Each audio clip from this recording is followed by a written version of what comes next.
अस्सलाम वालेकुम। इस वीडियो में हम वेक्टर्स के एमसीक्यू सॉल्व करेंगे जो डिफरेंट बोर्ड्स में आ चुके हैं। एफएससी पार्ट 1 की जो फिज़िक्स है उसके चैप्टर 2 के एमसीक्यूज़ हम सॉल्व करेंगे जो पंजाब के डिफरेंट बोर्ड्स में आ चुके हैं। पहले लेक्चर में हम 11 एमसीक्यूज़ कर चुके हैं, आज 12 से स्टार्ट करेंगे। तो 12वां एमसीक्यूज़ है डॉट प्रोडक्ट विद इटसेल्फ। किसी भी वेक्टर का उसके अपने साथ डॉट प्रोडक्ट किसके बराबर होता है।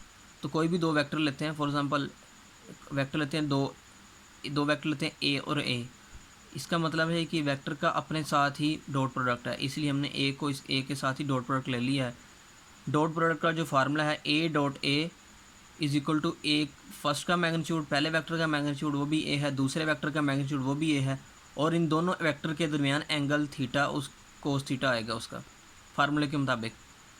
दोनों वेक्टर सेम हैं तो इक्वल वेक्टर जो होते हैं उनकी जो डेफिनेशन थी उसमें उनका मैग्नीट्यूड और डायरेक्शन सेम होना ज़रूरी था, बुक में जो लिखा हुआ है। इसका मतलब इन दोनों की डायरेक्शन भी सेम है, डायरेक्शन सेम है तो पैरेलल है, मीन्स उनके दरमियान को एंगल थीटा ज़ीरो है, तो कोस ज़ीरो पुट करेंगे। इधर से ए का मैग्नीट्यूड ए का मैग्नीट्यूड मल्टीप्लाई होकर ए स्केयर हो जाएगा, कोस ज़ीरो 1 होता है तो 1 ए स्केयर से मल्टीप्लाई होकर ए स्केयर आ जाएगा। तो ऑप्शन में से ए स्केयर आंसर होगा। किसी भी वेक्टर ए का अपने साथ डॉट प्रोडक्ट होगा ए स्केयर। अगर वेक्टर हमें बी दिया गया हो तो उसका अपने साथ डॉट प्रोडक्ट होगा बी स्केयर, और इसी तरह सो ऑन डी होगा तो उसका डी स्केयर हो जाएगा। 13 एमसीक्यूज है। The dot product of two non zero vector is zero if angle between them. उसने कहा दो वेक्टर लेने हैं और दोनों वेक्टर नॉन जीरो होने चाहिए। हम दो वेक्टर लेते हैं ए और बी, तो उन दोनों नॉन जीरो वेक्टर हैं, इसका मतलब उनका मैग्नीट्यूड ज़ीरो के बराबर नहीं है। ये वेक्टर का मैग्नीट्यूड शो करने का ये तरीका है, उससे उसके ऊपर से तीर का निशान हटा लिया जाए तो उसका मैग्नीट्यूड शो हो जाता है। तो वेक्टर ए बी का मैग्नीट्यूड भी ज़ीरो नहीं है, ना ही वेक्टर बी का मैग्नीट्यूड ज़ीरो है। इसका मतलब ये दोनों नॉन ज़ीरो वेक्टर्स हैं। नॉन ज़ीरो का ये मतलब है कि इनका जो मैग्नीट्यूड है वो ज़ीरो नहीं है, तो उनके दरमियान क्या एंगल हो कि वो ज़ीरो हो जाए डॉट प्रोडक्ट। हम इसका क्या करते हैं, सॉल्व करते हैं। A dot B is equal to A magnitude B multiply B magnitude multiply cos theta angle है इन दोनों के दरमियान। चूँकि ए और बी ज़ीरो नहीं हैं, ये सारी प्रोडक्ट ज़ीरो होने के लिए या तो ए का ज़ीरो होना ज़रूरी था या बी का, या कोस थीटा का आंसर ज़ीरो होना चाहिए था। ए और बी ज़ीरो नहीं है, इसका मतलब कोस थीटा ज़रूर ज़ीरो होगा। कोस थीटा का ज़ीरो कब होगा, जब एंगल 90 होगा। इसका मतलब कि ए और बी के दरमियान दो नॉन ज़ीरो वेक्टर के दरमियान अगर एंगल 90 हो तो उनका डॉट प्रोडक्ट ज़ीरो होता है। एंगल 90 से मुराद है जब दो वेक्टर परपेंडिकुलर हों। तो हम इससे हमने कंक्लूड किया कि जब भी कोई दो वेक्टर परपेंडिकुलर हों तो उनका डॉट प्रोडक्ट क्या होगा, ज़ीरो होगा। 14 एमसीक्यूज़ है। Name the quantity which is vector. ये सिंपल है। स्पीड जो है स्केलर है, टेम्परेचर भी स्केलर है, डेंसिटी भी स्केलर है, फोर्स वेक्टर है।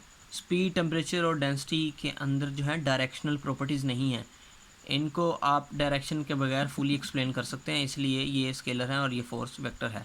फोर्स की डायरेक्शनल प्रॉपर्टीज़ भी होती हैं। फोर्स को एक्सप्लेन करने के लिए ना सिर्फ मैग्नीट्यूड बल्कि डायरेक्शन की भी ज़रूरत है। 15 एमसीक्यूज़ मैग्नीट्यूड से रिलेटेड हैं। अब आगे कुछ एमसीक्यूज़ आएंगे जो मैग्नीट्यूड से रिलेटेड होंगे। वेक्टर दिया हुआ है 2i प्लस जे प्लस 2k, तो कह रहा है उसका मैग्नीट्यूड फाइंड करें। ये मैग्नीट्यूड फाइंड करने का, मैग्नीट्यूड को शो करने के दो तरीके हैं। या तो वेक्टर के ऊपर से तीर का निशान हटा लो तो सिंपल ए लिख दो, फिर भी मैग्नीट्यूड हो जाना था, या क्या करो उसके इर्द गिर्द निशान लगा दो ये बार के, तो मैग्नीट्यूड को इस तरह भी शो किया जाता है, ये भी, या वेक्टर के बार को इसके इर्द गिर्द लगाएं तो ये सारा मैग्नीट्यूड को शो करता है।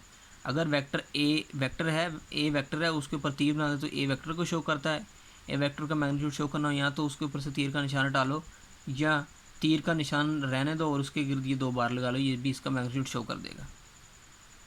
वेक्टर ए का मैग्नीट्यूड हमने फाइंड करना है, तो जो फार्मूला है वेक्टर के किसी भी वेक्टर के मैग्नीट्यूड फाइंड करने का, उसमें मैंने वैल्यूज पुट की। अगर तो आई और जे होता, मतलब 2 डायमेंशन में होता तो एक्स कंपोनेंट होता और वाई कंपोनेंट सिर्फ होता, तो हमने एक्स कंपोनेंट वाले का स्केयर लेना था प्लस वाई कंपोनेंट का स्केयर प्लस 4 अंडर रूट ये ले लेना था।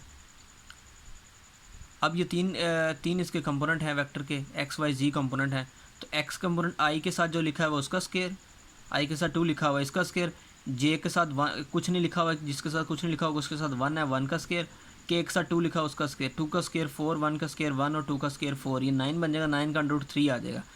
तो ये वेक्टर दिया है, इसका मैग्नीट्यूड किसके बराबर है, 3 के बराबर है। 16 MCQ स्टार्ट करते हैं। The magnitude of rectangular components of a vector are equal if its angle with axis is. कह रहे एक वेक्टर है, उसके रेक्टेंगुलर कंपोनेंट्स जो होंगे उनका मैग्नीट्यूड इक्वल होगा अगर उस वेक्टर का एक्स एक्सिस के साथ एंगल कौन सा हो। तो इस MCQ को सोल्व करने के लिए मैं एक डायग्राम बनाई है। ये डायग्राम FSC पार्ट 1 की जो बुक है उस चैप्टर 2 है, उसका पेज नंबर 26 है। ये सेम डायग्राम उधर बनी हुई है, सेम कलर यूज़ हुए हैं, सेम नोटेशन है। इससे हम MCQ सोल्व करेंगे। कह रहा है एक वेक्टर ए है, उसके रेक्टेंगुलर कंपोनेंट्स हैं। तो ये रेक्टेंगुलर कंपोनेंट्स हैं इसके, AXI और AYJ। ये एक्स कंपोनेंट है, ये वाई कंपोनेंट है। कह रहा है इनके एक्स कंपोनेंट और वाई कंपोनेंट जो हैं वो बराबर होंगे तो फिर आपने एंगल थीटा फाइंड करना है। तो मैग्नीट्यूड ऑफ एक्स कंपोनेंट आपकी बुक में लिखा हुआ, magnitude X component is equal to AX और बराबर होता है कोसिटा के। ए वेक्टर है, इसका जो एक्स कंपोनेंट का मैग्नीट्यूड है वो A कोसिटा के बराबर होगा। अगर ये एंगल थीटा है तो जो थीटा के साथ होती है वो कोसिटा बन जाती है और बाकी sine theta. Magnitude Y component, ये रेड कलर का वेक्टर ए है, इसका वाई कंपोनेंट ग्रीन कलर से मैंने शो किया एरो। वाई कंपोनेंट AYJ है, वाई वेक्टर इसका AYJ है और इसका मैग्नीट्यूड है AY से शो करेंगे मैग्नीट्यूड को। ये AY मैग्नीट्यूड है, AX मैग्नीट्यूड है, लेकिन जब ये साथ J लग जाते हैं, ये I लग जाता है तो फिर ये वेक्टर बन जाता है। क्योंकि ये वेक्टर होते हैं, ये यूनिट वेक्टर हैं तो फिर ये इसको वेक्टर बना देते हैं। खाली आपने अगर शो करना है इसका मैग्नीट्यूड तो सिर्फ AX लिखेंगे और इधर सिर्फ AY लिखेंगे। एनीवे AY बराबर है A साइन थीटा के। तो जो कंडीशन दी गई है कि वेक्टर A के जो रेक्टेंगुलर कंपोनेंट्स हैं वो इक्वल हैं, तो इक्वल कर देंगे। इसका रेक्टेंगुलर कंपोनेंट एक्स कंपोनेंट जो है A cos थीटा, ये बराबर है वाई कंपोनेंट के मैग्नीट्यूड से A साइन थीटा से। A इधर मल्टीप्लाई और इधर आके डिवाइड होगा, तो ये cos थीटा A के साथ मल्टीप्लाई और इधर आके डिवाइड होगा। A से कैंसिल हो जाएगा, कट जाएगा, 1 आ जाएगा। Sine theta divide by cos theta बराबर है tan थीटा के। अब थीटा फाइंड करना, tan उधर जाकर tan इनवर्स 1 हो जाएगा, tan इनवर्स 145 होता है। तो ये एंगल थीटा जो वेक्टर रेड कलर के वेक्टर A ने एक्स एक्सिस के साथ बनाया था यही फाइंड करना था और ये है 45। अगर वेक्टर एक्स एक्सिस के साथ 45 का एंगल बनाएगा तो इसके रेक्टेंगुलर कंपोनेंट्स बराबर होंगे। 17 MCQ भी रिजल्टेंट का, resultant of two perpendicular vectors of equal magnitude. कह रहा है दो वेक्टर हैं परपेंडिकुलर हैं, इसका मतलब एक दूसरे के साथ 90 के एंगल बना रहे हैं। से A विल बी, कह रहा है कोई भी वेक्टर लो, मिसाल के तौर पर उसने खुद ही कह दिया कि A वेक्टर लो और वो दो वेक्टर हों और से A का मतलब वो सेम है, दो सेम वेक्टर हैं, सेम मैग्नीट्यूड है और वो एक दूसरे के साथ 90 के एंगल बना रहे हैं, तो उनका रिजल्टेंट क्या होगा? Resultant of two perpendicular vectors of equal magnitude. Magnitude उन दोनों वेक्टर का इक्वल हो और मिसाल के तौर पर उसने कह दिया उसे A कह लो, तो फिर उनका रिजल्टेंट क्या होगा? वैसे A B कहने से कोई फ़र्क नहीं पड़ना था, लेकिन वो फ़र्क ये पड़ना था कि ऑप्शन में ये इधर A या B आ जाना था। सॉल्व करते हैं। एक वेक्टर उसने कहा कोई वेक्टर दो हैं, उनका मैग्नीट्यूड सेम है, उनको उसने कह दिया नाम दो A, तो A को A का नाम दे दिया। ये वेक्टर A ब्लू कलर का मैंने शो किया है, इसके साथ 90 के एंगल बना रहा है। ग्रीन कलर का वेक्टर वो भी मैंने A कह दिया उसे, ये दूसरे का 90 का एंगल बना रहे हैं, ये भी शो कर दिया। इनका resultant head to relative rule के मुताबिक इधर शो कर दिए। रिजल्टेंट फाइंड करने के लिए एक्स कंपोनेंट का स्केयर प्लस वाई कंपोनेंट का square plus whole under root, जो कि आपकी बुक में फार्मूला लिखा हुआ है, A का स्केयर प्लस A का स्केयर बराबर हो जाएगा 2A का स्केयर और ऊपर होल अंडर रूट है। 2 का अंडर रूट अलग लेंगे और A स्केयर का अंडर रूट अलग लेंगे, तो अलग अलग कर लिया इसे। A का जो स्केयर है और अंडर रूट ये कैंसिल हो जाएंगे, सिर्फ A बच जाएगा और ये 2 का अंडर रूट सेम रहेगा साथ, तो आ जाएगा अंडर 2A। आंसर आ गया। अगर दो वेक्टर उनका मैग्नीट्यूड इक्वल हो और वो वेक्टर A हो और एक दूसरे का परपेंडिकुलर हो, मीन्स 90 का एंगल बनाए, तो उनका रिजल्टेंट अंडर 2A होगा। 18 MCQs है। If the resultant of two vectors each of magnitude f is also of magnitude f, the angle between them। कह रहा दो वेक्टर हैं और दोनों का मैग्नीट्यूड f है, वो एक दूसरे के साथ क्या एंगल बनाएं कि जब इन दोनों वेक्टर को जमा किया जाए तो रिजल्टेंट भी f हो। मिसाल के तौर पर एक वेक्टर लेते हैं f, ब्लू कलर से शो किया है, ये हॉरिजॉन्टल एक्सिस के साथ मींस एक्स एक्सिस के साथ ये जीरो का एंगल बना रहा है, मींस हॉरिजॉन्टल डायरेक्शन में right side, it is directed towards right side, positive x axis.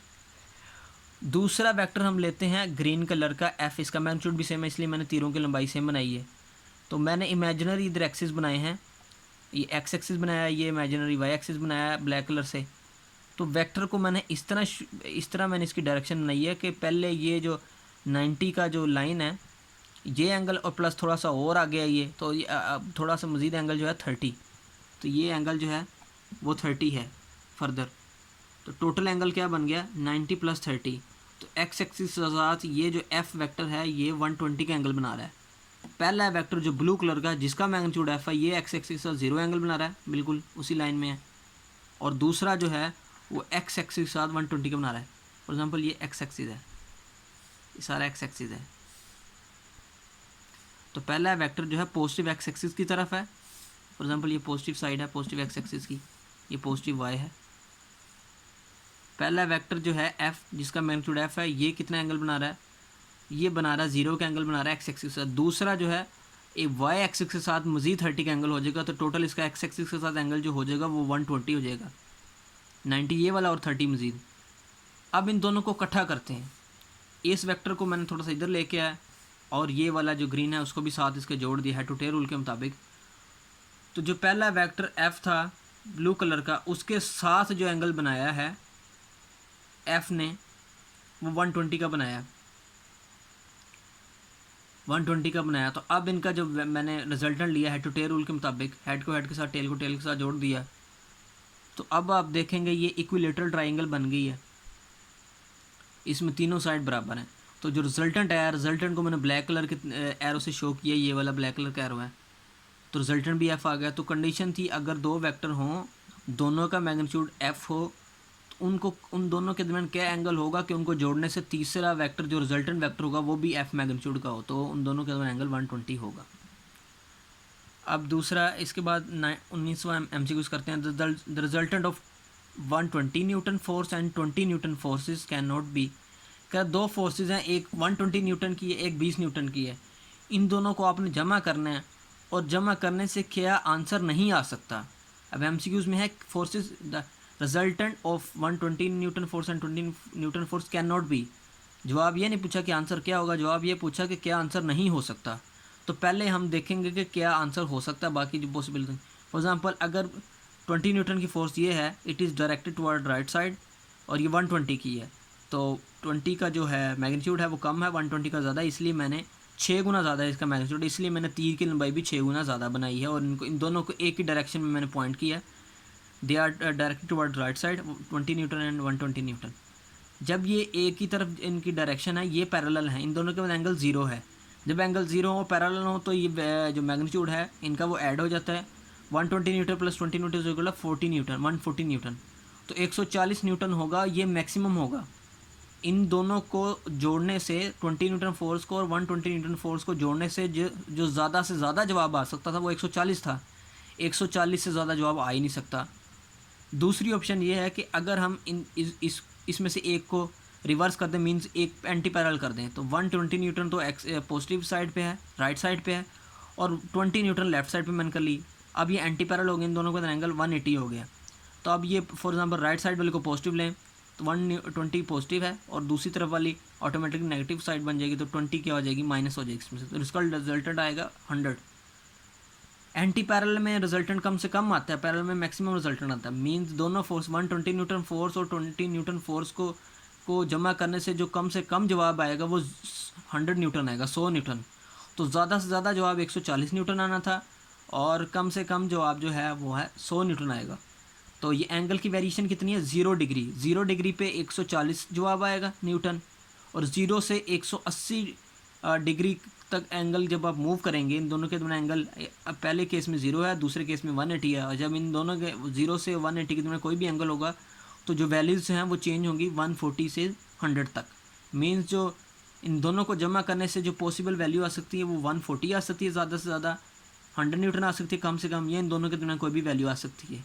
जवाब में एक दिया हुआ 141 तो आ ही नहीं सकता, क्योंकि ज़्यादा से ज़्यादा इन दोनों को जमा करने से आंसर जो आना था 140 आना था, इसलिए 141 गलत है। देखिए 100 पॉसिबल है, 101 भी पॉसिबल, 130 भी पॉसिबल है, क्योंकि मैंने कह दिया 0 से 180 के दरमियान जब एंगल चेंज करेंगे तो वैल्यू 140 से 100 के दरमियान आ सकती है। 140 0 पे होगी, उसके बाद जैसे जैसे एंगल बनाएंगे वैल्यू कम होती जाएगी और 180 पे 100 हो जाएगी, ना 100 से कम वैल्यू आएगी ना 140 से ज़्यादा आएगी।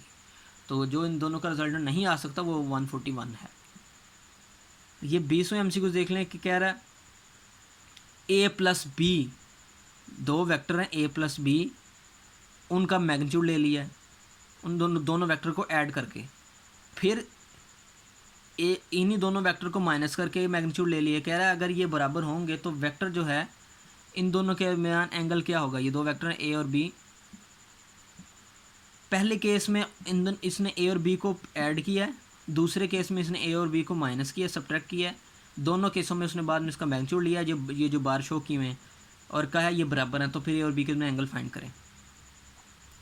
हम फॉर एग्जांपल ये वेक्टर जो ए है इसको मैं ग्रीन कलर के से शो करता हूँ, ये ग्रीन कलर से शो कर दिया मैंने वेक्टर ए।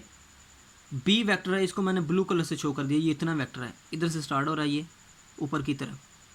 तो पहले नीचे वाली ना तस्वीर देखें, ऊपर वाली सिर्फ देखें। वेक्टर ए है ग्रीन कलर का और वेक्टर बी मैंने बना दिया ब्लू कलर का, और एक दो इसके साथ ये 90 का एंगल बना रहा है, आप देख सकते हैं।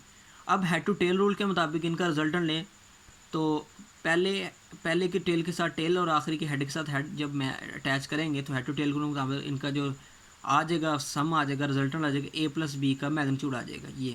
तो ए प्लस बी का रिजल्टेंट वेक्टर आ गया, इसका मैग्नीट्यूड इतना है, लेंथ इसकी इतनी है, और डायरेक्शन आपको नज़र आ रही है क्या।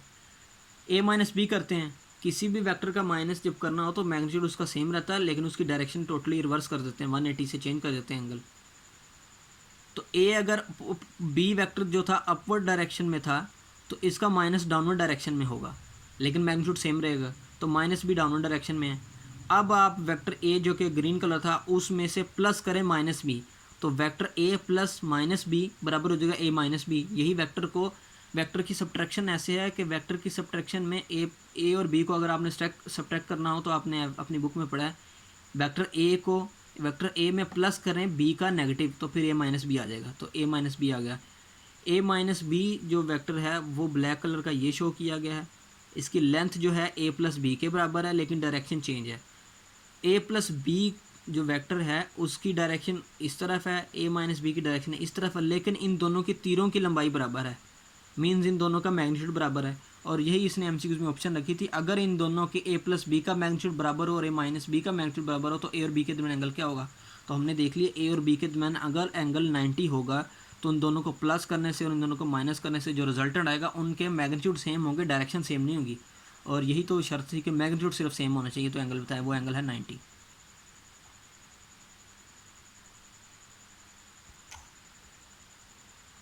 इक्कीसवें MCQ, the direction of vector in space is specified by.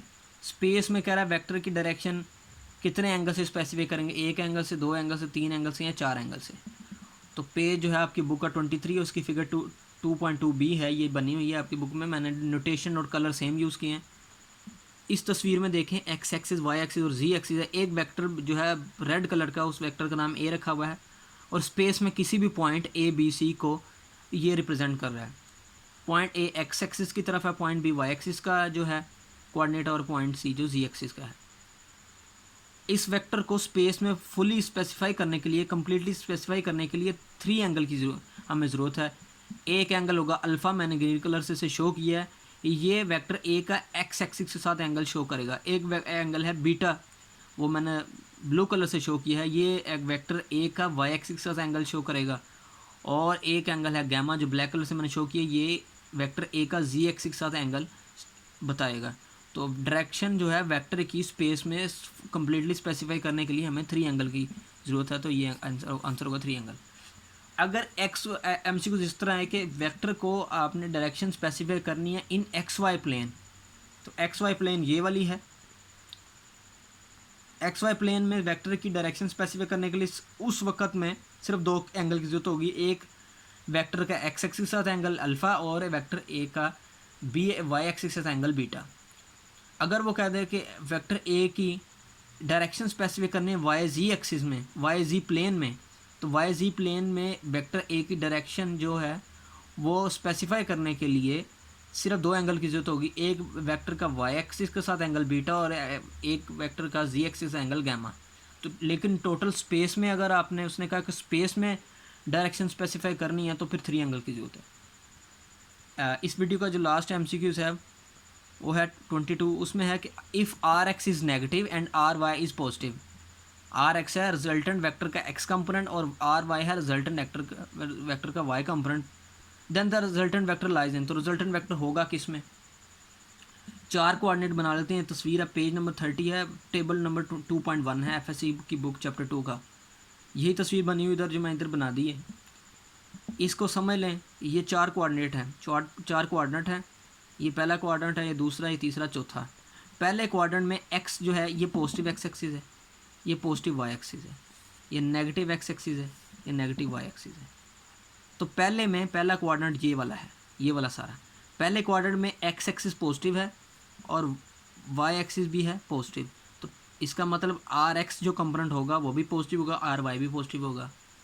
दूसरे जो क्वाड्रेंट है वो ये वाला क्वाड्रेंट है सारा, इसको एक्स एक्सिस लगता है नेगेटिव वाला, तो आर एक्स नेगेटिव लिख लिया, लेकिन इसे वाई एक्सिस लगता है पॉजिटिव वाला, तो आर वाई कर दिया पॉजिटिव। हमें था जो एमसीक्यू में दिया था आर एक्स नेगेटिव होना चाहिए, आर एक्स नेगेटिव है, आर वाई पॉजिटिव होना चाहिए, तो पॉजिटिव है।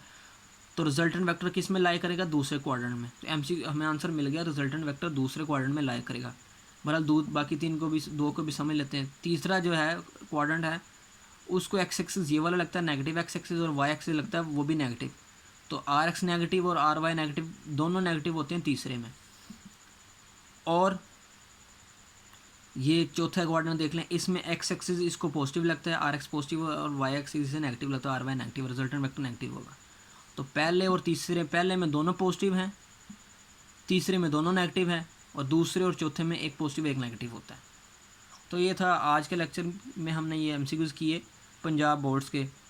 पहली 2 वीडियोज़ में ये जो वेक्टर की एमसीक्यूज़ की पहली 2 वीडियोज़ हैं, इसमें लाहौर बोर्ड और गुजरांवाला बोर्ड के जितने भी एमसीक्यूज़ थे चैप्टर 2 के वो सॉल्व कर दिए गए हैं। बाकी जो वीडियोज़ हैं उसमें दूसरे जो सारे बोर्ड हैं पंजाब के, उसके एमसीक्यू सॉल्व करेंगे। आज के लिए इतना ही, आपसे फिर मुलाकात होगी नई वीडियो के साथ। खुदा हाफिज़।